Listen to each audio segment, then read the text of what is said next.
ನಮಸ್ಕಾರ ಸ್ನೇಹಿತರೆ, ಪ್ರತಿಬಿಂಬ ಚಾನೆಲಿಗೆ ಸ್ವಾಗತ. ಇವತ್ತಿನ ಕತೆ ಶುರು ಮಾಡೋಣ. ಗ್ರಾಮದ ಅಂಚಿನಲ್ಲಿ ನದಿಯ ಹತ್ತಿರ ಇರುವ ಹಳೆಯ ಮನೆಗೆ ಜನರು ಕಾಲದ ಮನೆ ಎಂದು ಕರೆಯುತ್ತಿದ್ದರು. ಆ ಮನೆಗೆ ಯಾವುದೇ ವೈಭವ ಇರಲಿಲ್ಲ, ಆದರೆ ಅಲ್ಲಿ ಕಾಲವೇ ಮಾತನಾಡುವಂತೆ ಭಾಸವಾಗುತ್ತಿತ್ತು. ಆ ಮನೆಯಲ್ಲಿ ವಾಸಿಸುತ್ತಿದ್ದವನು ಶಂಕರ. ಅವನು ದೊಡ್ಡ ವಿದ್ಯಾವಂತನಲ್ಲ, ದೊಡ್ಡ ಶ್ರೀಮಂತನೂ ಅಲ್ಲ. ಆದರೆ ಊರಿನ ಜನರು ಅವನನ್ನು ಗೌರವದಿಂದ ನೋಡುತ್ತಿದ್ದರು. ಕಾರಣ ಅವನ ಮಾತು, ಅವನ ನಡತೆ, ಅವನ ಮೌನ ಎಲ್ಲವೂ ಬದುಕಿನ ಪಾಠ ಹೇಳುವಂತಿತ್ತು. ಶಂಕರನ ದಿನಚರಿ ತುಂಬ ಸರಳ. ಬೆಳಗ್ಗೆ ಸೂರ್ಯೋದಯಕ್ಕೂ ಮೊದಲು ಎದ್ದು ನದಿಯಲ್ಲಿ ಮುಖ ತೊಳೆದು ತುಳಸಿ ಕಟ್ಟೆಗೆ ನೀರು ಹಾಕಿ ಹಳೆಯ ಮರದ ಕುರ್ಚಿಯಲ್ಲಿ ಕೂತು ದೇವರನ್ನು ನೆನೆದು ಮೌನವಾಗಿರುತ್ತಿದ್ದ. ಆ ಮೌನವೇ ಅವನ ದೊಡ್ಡ ಶಿಕ್ಷಕ. ಊರಿನವರು ಕೇಳಿದಾಗ ಅವನು ಹೇಳುತ್ತಿದ್ದ, ಮೌನ ಕೇಳಿದರೆ ಬದುಕು ಮಾತನಾಡುತ್ತದೆ ಎಂದು. ಅದೇ ಊರಲ್ಲಿ ರವಿ ಎಂಬ ಯುವಕನಿದ್ದ. ಅವನಿಗೆ ವೇಗ ಬೇಕಿತ್ತು. ಬದುಕಿನಲ್ಲಿ, ಹಣದಲ್ಲಿ, ಹೆಸರಲ್ಲಿ. ನಿಧಾನ ಅವನಿಗೆ ಶತ್ರು. ಈ ಕಾಲದಲ್ಲಿ ನಿಧಾನವಾದವರು ಹಿಂದುಳಿದವರು ಎಂಬ ನಂಬಿಕೆ ಅವನದು. ಅವನು ಶಂಕರನನ್ನು ಹಳೆಯ ಕಾಲದ ಮನುಷ್ಯ ಎಂದು ತಿರಸ್ಕರಿಸುತ್ತಿದ್ದ. ಇವರ ಮಾತುಗಳಿಂದ ಹೊಟ್ಟೆ ತುಂಬುತ್ತಾ ಎಂದು ನಗುತ್ತಿದ್ದ. ರವಿ ದಿನವಿಡೀ ಕೆಲಸ ಮಾಡುತ್ತಿದ್ದ, ಆದರೆ ಮನಸ್ಸು ಯಾವಾಗಲೂ ಅಶಾಂತ. ಯಾರನ್ನಾದರೂ ಮೀರಿಸಬೇಕು, ಯಾರಾದರೂ ಹಿಂದೆ ಬಿದ್ದಿದ್ದಾರೆ ಎಂದು ಕಾಣಬೇಕು, ಅದೇ ಅವನ ಸಂತೋಷ. ಆದರೆ ಆ ಸಂತೋಷ ಕ್ಷಣಿಕ. ರಾತ್ರಿ ಬಂದಾಗ ಮನಸ್ಸು ಖಾಲಿ, ನಿದ್ರೆ ಬರದೆ ತಿರುಗಾಡುತ್ತಿದ್ದ. ಅಂಥ ಸಮಯದಲ್ಲಿ ಅವನ ಕಣ್ಣುಗಳು ನದಿಯ ತೀರದ ಆ ಹಳೆಯ ಮನೆಗೆ ಹೋಗುತ್ತಿದ್ದವು. ಅಲ್ಲಿ ಶಂಕರ ಒಬ್ಬನೇ ದೀಪದ ಬೆಳಕಿನಲ್ಲಿ ಕುಳಿತಿರುತ್ತಿದ್ದ. ಆ ದೀಪದ ಬೆಳಕು ರವಿಯ ಮನಸ್ಸಿಗೆ ಅರ್ಥವಾಗದ ಶಾಂತಿಯನ್ನು ನೀಡುತ್ತಿತ್ತು. ಒಂದು ದಿನ ರವಿ ದೊಡ್ಡ ಅವಕಾಶ ಹಿಡಿದ. ಊರಿನ ಹೊರಗೆ ದೊಡ್ಡ ವ್ಯಾಪಾರ ಆರಂಭಿಸಲು ಹಣ ಹೂಡಿಕೆ ಮಾಡಿದ. ಎಲ್ಲರೂ ಮೆಚ್ಚಿದರು. ನೋಡಿ, ಈ ಹುಡುಗ ಎಷ್ಟು ಮುಂದೆ ಹೋಗಿದ್ದಾನೆ ಎಂದು ಹೇಳಿದರು. ರವಿಗೆ ಹೆಮ್ಮೆ ಹೆಚ್ಚಾಯಿತು. ಶಂಕರ ಮಾತ್ರ ಮೌನವಾಗಿದ್ದ. ರವಿ ಹೋಗಿ ಕೇಳಿದ, ನೀವು ಏನು ಹೇಳಲ್ಲ? ನನಗೆ ಶುಭಾಶಯವೂ ಬೇಡವೇ ಎಂದ. ಶಂಕರ ನಗುತ್ತಾ ಹೇಳಿದ, ಶುಭಾಶಯಗಳು ಮಾತಿನಲ್ಲಿ ಅಲ್ಲ, ಕಾಲದಲ್ಲಿ ಇರುತ್ತವೆ. ಕಾಲ ತಾನೇ ನಿನಗೆ ಹೇಳುತ್ತದೆ. ರವಿಗೆ ಕೋಪ ಬಂತು.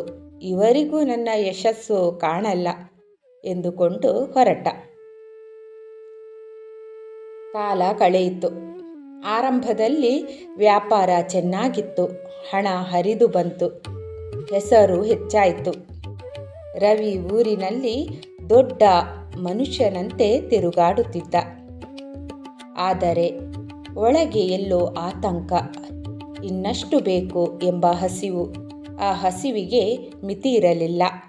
ಲಾಭಕ್ಕಾಗಿ ಅವನು ಸಣ್ಣ ಸಣ್ಣ ಅಕ್ರಮಗಳನ್ನು ಒಪ್ಪಿಕೊಳ್ಳಲಾರಂಭಿಸಿದ. ಇದು ಎಲ್ಲರೂ ಮಾಡೋದು ಎಂದು ಮನಸ್ಸಿಗೆ ಸಮಾಧಾನ ನೀಡಿಕೊಂಡ. ಒಂದು ದಿನ ಆ ವ್ಯಾಪಾರದಲ್ಲಿ ದೊಡ್ಡ ನಷ್ಟವಾಯಿತು. ನಂಬಿದವರೇ ಮೋಸ ಮಾಡಿದರು. ಹಣ ಹೋದದ್ದು ಮಾತ್ರವಲ್ಲ, ಹೆಸರು ಕೂಡ ಹೋದಂತೆ ಆಯಿತು. ಜನರು ಹಿಂದೆ ಸರಿದರು. ನಗು ಕಡಿಮೆಯಾಯಿತು. ನಿದ್ರೆ ದೂರವಾಯಿತು. ರವಿ ಒಬ್ಬಂಟಿಯಾದ. ಆಗ ಅವನಿಗೆ ಶಂಕರನ ಮಾತು ನೆನಪಾಯಿತು. ಶುಭಾಶಯಗಳು ಕಾಲದಲ್ಲಿ ಇರುತ್ತವೆ. ಅದೇ ರಾತ್ರಿ ಮಳೆ ಇತ್ತು. ನದಿ ತುಂಬಿ ಹರಿಯುತ್ತಿತ್ತು. ರವಿ ಮನಸ್ಸಿನ ಭಾರ ತಾಳಲಾರದೆ ನದಿಯ ಕಡೆ ನಡೆದು ಹೋದ. ಆ ಹಳೆಯ ಮನೆಗೆ ಬೆಳಕು ಇನ್ನೂ ಹೊಳೆಯುತ್ತಿತ್ತು. ಅವನು ಒಳಗೆ ಹೋದ. ಶಂಕರ ಮೌನದಲ್ಲಿ ಕುಳಿತಿದ್ದ. ನಾನು ಸೋತೆ ಎಂದು ರವಿ ಅಳುತ್ತಾ ಹೇಳಿದ್ದ. ನನ್ನ ತಪ್ಪುಗಳೆಲ್ಲ ಈಗ ಅರ್ಥವಾಗುತ್ತಿವೆ. ಆದರೆ ತಡವಾಯಿತು. ಶಂಕರ ನಿಧಾನವಾಗಿ ಉತ್ತರಿಸಿದ. ಸೋಲು ಅಂತ್ಯ ಅಲ್ಲ. ಸೋಲು ಅಂತ್ಯ ಅಲ್ಲ, ಅದು ಗುರು. ಅಂತ್ಯ ಎಂದರೆ ಕಲಿಯದೇ ಬಿಡುವುದು. ಆ ಮಾತು ರವಿಯ ಕಣ್ಣೀರು ಒರೆಸಿತು. ಅವನು ಮೊದಲ ಬಾರಿ ಮೌನವಾಗಿ ಕುಳಿತ. ಮಾತು ಬೇಡ, ಉತ್ತರ ಬೇಡ, ಮೌನ ಸಾಕು ಅನಿಸಿತು. ಅಂದು ರವಿ ಶಂಕರನ ಮನೆಯಲ್ಲಿ ಉಳಿದ. ಬೆಳಗ್ಗೆ ನದಿಯ ಶಬ್ದದ ಜೊತೆ ಅವನ ಮನಸ್ಸಿನ ಗದ್ದಲ ಕಡಿಮೆಯಾಯಿತು. ದಿನಗಳು ಕಳೆಯುತ್ತಾ ಹೋದವು. ರವಿ ಕೆಲಸ ಹುಡುಕಿದ. ಆದರೆ ಈ ಬಾರಿ ನಿಧಾನವಾಗಿ, ನಿಷ್ಠೆಯಿಂದ. ಸಣ್ಣ ಕೆಲಸದಿಂದ ಆರಂಭಿಸಿದ. ಹಣ ಕಡಿಮೆ, ಆದರೆ ಮನಸ್ಸು ಹಗುರ. ಜನರು ಮತ್ತೆ ಮಾತನಾಡಲಾರಂಭಿಸಿದರು, ಇವನು ಬದಲಾಗಿದ್ದಾನೆ ಎಂದು. ರವಿ ಈಗ ಯಾರನ್ನು ಮೀರಿಸಲು ಓಡಲಿಲ್ಲ. ತನ್ನ ದಾರಿಯಲ್ಲಿ ನಡೆಯುತ್ತಿದ್ದ. ಅವನ ಕಣ್ಣುಗಳಲ್ಲಿ ಶಾಂತಿ ಕಾಣಿಸುತ್ತಿತ್ತು. ಒಂದು ದಿನ ಶಂಕರ ಅಸ್ವಸ್ಥನಾದ. ಊರಿನವರು ಸೇರಿದರು. ಶಂಕರ ಕೊನೆಯ ಮಾತುಗಳಂತೆ ಹೇಳಿದ. ನಾನು ಏನನ್ನು ಕಲಿಸಿಲ್ಲ. ಕಾಲವೇ ಎಲ್ಲರಿಗೂ ಗುರು. ಕೇಳುವವರು ಮಾತ್ರ ಕಲಿಯುತ್ತಾರೆ ಎಂದ. ಆ ಮಾತುಗಳ ಜೊತೆ ಶಂಕರ ಮೌನಕ್ಕೆ ಸೇರಿ ಹೋದ. ಆ ಹಳೆಯ ಮನೆ ಇನ್ನು ಖಾಲಿ. ಆದರೆ ಅದರ ಮುಂದೆ ಹಾದು ಹೋಗುವವರು ನಿಧಾನವಾಗಿ ನಡೆಯುತ್ತಾರೆ. ನದಿಯ ಶಬ್ದ ಕೇಳಿ ನಿಲ್ಲುತ್ತಾರೆ. ರವಿ ಆ ಮನೆಯ ಕಾಳಜಿ ತೆಗೆದುಕೊಂಡ.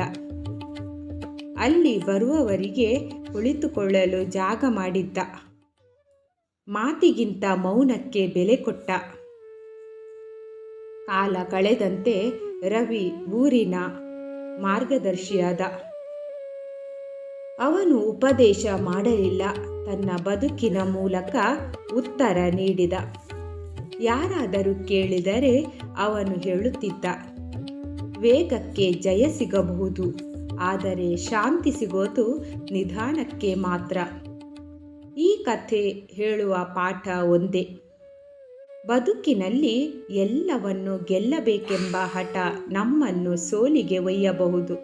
ಆದರೆ ನಿಷ್ಠೆ, ಸಹನೆ ಮತ್ತು ಮೌನದ ಜೊತೆ ನಡೆಯುವವರು ಕಾಲದ ಜೊತೆ ಗೆಲುವನ್ನು ಕಂಡುಕೊಳ್ಳುತ್ತಾರೆ. ಕಾಲ ಯಾರಿಗೂ ಶತ್ರುವಲ್ಲ, ಆದರೆ ಅದನ್ನು ಕೇಳದವರು ಮಾತ್ರ ಅದರ ಪಾಠವನ್ನು ಕಳೆದುಕೊಳ್ಳುತ್ತಾರೆ. ಸ್ನೇಹಿತರೆ, ಈ ಕತೆ ನಿಮಗೆ ಇಷ್ಟವಾಯಿತು ಅಂತ ಅಂದ್ಕೊಂಡಿದ್ದೀನಿ. ಇಷ್ಟವಾಗಿದ್ದರೆ ಪ್ಲೀಸ್ ಲೈಕ್ ಕೊಡೋದನ್ನು ಮರಿಬೇಡಿ. ಅದೇ ರೀತಿ ಫ್ರೆಂಡ್ಸ್ ಜೊತೆಗೆ ಶೇರ್ ಮಾಡಿ. ನನ್ನ ಚಾನೆಲನ್ನು ಮೊದಲನೇ ಬಾರಿಗೆ ನೋಡ್ತಿದ್ರೆ ಪ್ಲೀಸ್ ಸಬ್ಸ್ಕ್ರೈಬ್ ಮಾಡ್ಕೊಂಡು ನೋಡಿ. ಒಂದು ಸುಂದರವಾದ ಕಮೆಂಟ್ ಹಾಕಿ. ಇನ್ನೊಂದು ಕಥೆಯಲ್ಲಿ ಸಿಗುವ. ಅಲ್ಲಿ ತನಕ stay tune. Bye bye, take care.